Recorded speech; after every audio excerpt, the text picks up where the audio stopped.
ঝড়টাকে নিয়ে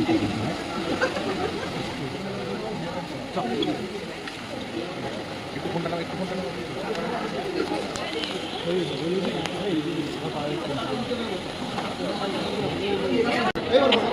দেখো ঠাকুরটা কত সুন্দর হয়েছে। এখানে ঠাকুর সত্যিকারের সোনার গয়না পরে, সত্যিকারের সোনার গয়না পরে এখানে ঠাকুরের পুজো হয়।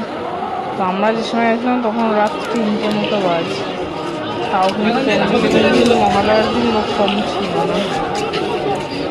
তো আমি তোমাদের জুম করে দেখালাম যে